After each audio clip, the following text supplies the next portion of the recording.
নজর রাখবো পরবর্তী সংবাদে। তবে এবার একটু নজর রাখতে হয় ঘূর্ণিঝড়ের দিকে, কেননা সকাল থেকে আমরা সেদিকেই নজর রাখছিলাম।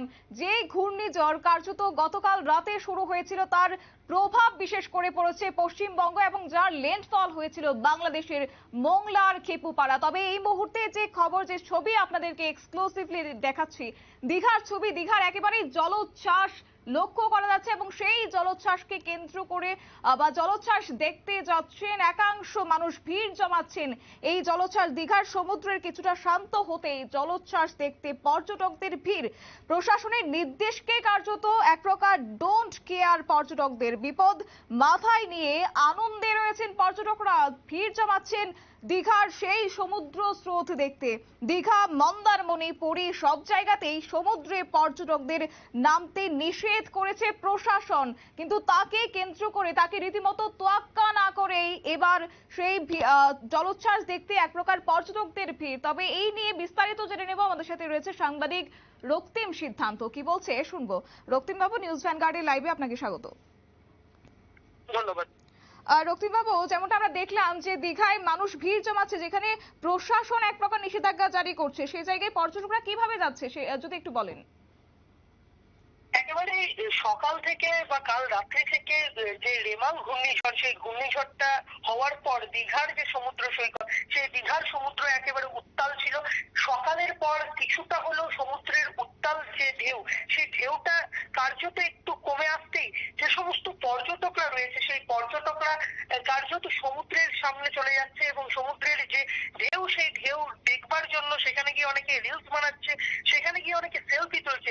কার্যত তুমি যেমনটা বললে, প্রশাসনের যে নিষেধাজ্ঞা, প্রশাসনের যে গাইডলাইন, সেই নিষেধাজ্ঞা বা গাইডলাইনকে কার্যত ডোন্ট কেয়ার করেই পর্যটকরা সেখানে চলে যাচ্ছে। সমুদ্রের পাড়ে গিয়ে তারা রিলস বানাচ্ছে বা তারা ছবি তুলছে এবং তারা অনেকেই সেই উত্তাল সমুদ্রের ঢেউ দেখবার জন্য, পর্যটকরা উত্তাল সমুদ্রের ঢেউ দেখবার জন্য দীঘার সমুদ্র সৈকতে চলে যাচ্ছে। তবে ইতিমধ্যেই প্রশাসনের পক্ষ থেকে বা পুলিশের পক্ষ থেকে মাইকিং করা হচ্ছে যাতে পর্যটকরা আর বিশেষভাবে আর কোনোভাবে ওই সমুদ্র সৈকতের দিকে না যায়, তার জন্য।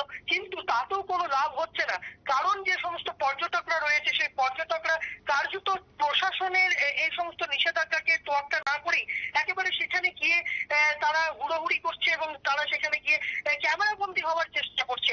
পাশাপাশি দীঘায় যে জিনিসটি লক্ষ্য করা যাচ্ছে, দীঘার যে সমুদ্রের ঢেউ, সেই ঢেউ কার্যত ইতিমধ্যে কমে আসলেও এখনো পর্যন্ত সমুদ্রের যে তট, সেই ব্যারিকেড টপকে কিন্তু সমুদ্রের ঢেউ এখনো পর্যন্ত সমুদ্রের তটে চলে আসছে এবং যার জেরে পর্যটকরা যদি সেই সমুদ্রের সামনে এখন থাকে, তাহলে কোনো কারণে যদি কোনো বিপদ সীমা বা কোনো বিপদ হয়, তার দায় কে নেবে, সেটা নিয়ে কিন্তু একটা প্রশ্ন থাকছে। তবে যথেষ্টই প্রশাসন তৎপর, প্রশাসন বারংবার মাইকিং করছে, তবুও কিন্তু পর্যটকরা ইতিমধ্যেই সমুদ্রের সামনে প্রশাসনের যে গাইডলাইন, সেই গাইডলাইনকে তোয়াক্কা না করে চলে যাচ্ছে। একদমই। তো সেই জায়গায় দাঁড়িয়ে এই সমুদ্র উপকূলবর্তী যে এলাকাগুলি রয়েছে বা দীঘা, সেই জায়গায় তো রেড অ্যালার্ট জারি করা হয়েছিল, তারপরেও পর্যটকরা যাচ্ছে, তো তাকে কেন্দ্র করে প্রশাসনকে আলাদাভাবে কোনো ব্যবস্থা গ্রহণ করছে? দেখো, দীঘা, মন্দারমণি সহ যে সমস্ত সমুদ্র সৈকতগুলি রয়েছে, বকখালি, সেই সমুদ্র সৈকতগুলিতে রেড অ্যালার্ট করা ছিল।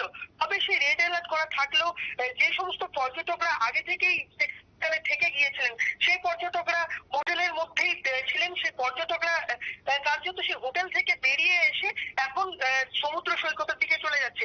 বারংবার প্রশাসনের পক্ষ থেকে বা দীঘার যে স্থানীয় প্রশাসন রয়েছে, স্থানীয় যে পঞ্চায়েত রয়েছে, দীঘা, মন্দারমণি, দীঘা শঙ্করপুর যে ডেভেলপমেন্ট অথরিটি রয়েছে, সেখান থেকেও বারংবার জানানো হচ্ছে পর্যটকদের যাতে তারা না আসে সমুদ্রের দিকে। কিন্তু যে সেই সমস্ত তোয়াক্কা, সেই সমস্ত প্রচার বা সেই সমস্ত গাইডলাইনকে তোয়াক্কা না করে কার্যত পর্যটকরা সেই সমুদ্রের দিকে চলে যাচ্ছে এবং এর জন্য কিন্তু প্রশাসনের পক্ষ থেকে এখনো পর্যন্ত কার্যত মাইকিং করা হচ্ছে এবং পর্যটকদের বোঝানোর চেষ্টা করা হচ্ছে যাতে তারা সমুদ্রের দিকে না যায়।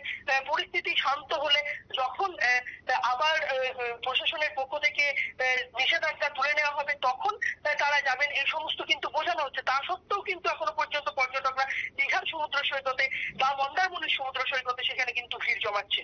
একদমই রক্তিম বাবু, অসংখ্য ধন্যবাদ আপনাকে। বিস্তারিত তুলে ধরলো সাংবাদিক রক্তিম সিদ্ধান্ত। এবং এই ক্ষেত্রে বলা যায় শনিবার দীঘা মন্দারমণি কার্যত এক প্রকার ফুঁসছে সমুদ্রে, এবং এই ক্ষেত্রে সমুদ্রের ঢেউ কার্যত লক্ষ্য করা যাচ্ছে। তবে ইতিমধ্যে প্রশাসনের তরফ থেকেও সতর্ক বার্তা জারি করে দেওয়া হয়েছে, যেখানে কার্যত এই জলোচ্ছ্বাসকে কেন্দ্র করে ভিড় জমাচ্ছেন পর্যটকরা। তবে যাই হোক, এই পর্যটকদের সচেতন করার জন্য এখনো পর্যন্ত কিন্তু চলছে মাইকিং ব্যবস্থাও। নিয়ে নিচ্ছে ছোট্ট একটি বিজ্ঞাপন বিরতি, সঙ্গে থাকুন।